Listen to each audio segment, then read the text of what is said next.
समाज के अंतिम पायदान पर जो बैठा व्यक्ति है उसका घर बुलडोजर से तोड़ा जा रहा है। ये दुर्भाग्यपूर्ण है। यहाँ के प्रशासन अंधेर नगरी चौपट राजा एनडीए में अभी बारिश की लड़ाई चल रही है। बीजेपी का अपना राग है और जेडीयू का अपना राग है। तेजस्वी यादव भी इस मामले पर मौन है। कल सवाल किया गया तो अचानक से निकल गए, कैसे देख रहे हैं? देखिए, कोई मौन नहीं है। लगातार जयंती मनाया जा रहा है कर्पूरी ठाकुर का। विरासत का हकदार असली कौन है? असली हकदार आदरणीय लालू प्रसाद यादव है, राष्ट्रीय जनता दल है। क्योंकि कर्पूरी ठाकुर जी के विचारधारा पर हमारे नेता आदरणीय लालू जी चले थे और चल भी रहे हैं।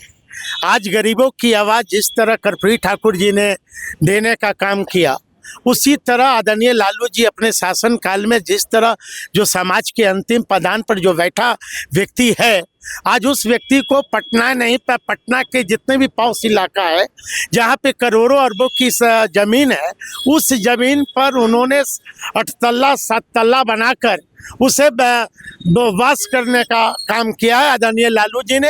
आदरणीय लालू जी ने गरीबों का, वंचितों का मुंह में आवाज़ दिया।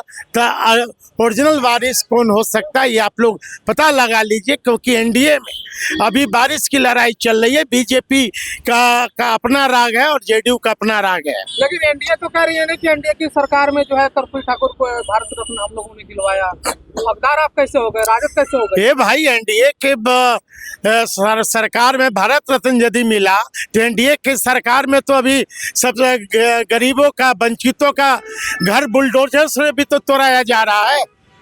आप ही लोग के कैमरा पर लोग चलाते हैं, आप ही लोग के कैमरा पर चलाते हैं कि अभी जितने जो समाज के अंतिम पायदान पर जो बैठा व्यक्ति है उसका घर बुलडोजर से तोड़ा जा रहा है। तो मैं तो सरकार को घेरना चाहता हूं कि सरकार ये बताए कि बिजली पर जो सरकारी बिजली है उनके घर में कहां से लगा, पेयजल की व्यवस्था सरकारी कहां से हुआ, निजी जो सांसद और विधायकों का जो फंड है वो कहां से इस्तेमाल हुआ, ये सरकार को बताना पड़ेगा। और माननीय न्यायालय का आदेश है कि किसी घर को उजाड़ने से पहले उसको बसाइए कि उजाड़ दीजिएगा। वो तो कह रहे हैं कि स्थान ढूंढा जा रहा था। कहाँ अभी तक स्थान ढूंढा जा रहा है? तेजस्वी यादव भी तो सड़क पर नहीं आए, विपक्ष के नेता है। क्या विपक्ष के नेता हैं तो हमारी आवाज तो सदन से लेकर सड़क तक तो गूंज रही है ना।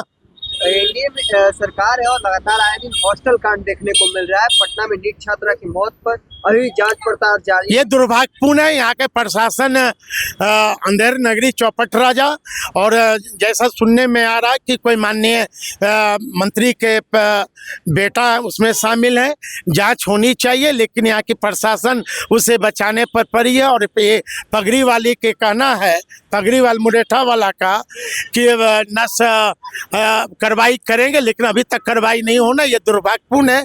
बीजेपी कहती है बेटी बचाओ और बेटी बचाओ का नारा देती है, लेकिन इनके शासनकाल में आप देखेंगे भारतीय जनता पार्टी के शासन, यहाँ सरकार है, डबल इंजन की सरकार है, अभी तक दोषी व्यक्ति नहीं पकड़ा है। इससे दुर्भाग्यपूर्ण और क्या हो सकता है? तेजस्वी यादव भी इस मामले पर मौन है। कल सवाल किया गया तो अचानक से निकल गए, कैसे देख रहे हैं? देखिए, कोई मौन नहीं है। बेटी की सवाल है, बहन की सवाल है, यहाँ कोई मौन नहीं है। लेकिन सच सामने आना चाहिए। प्रशासन को उजागर करना चाहिए कि कौन सा उप मंत्री के बेटा है वो।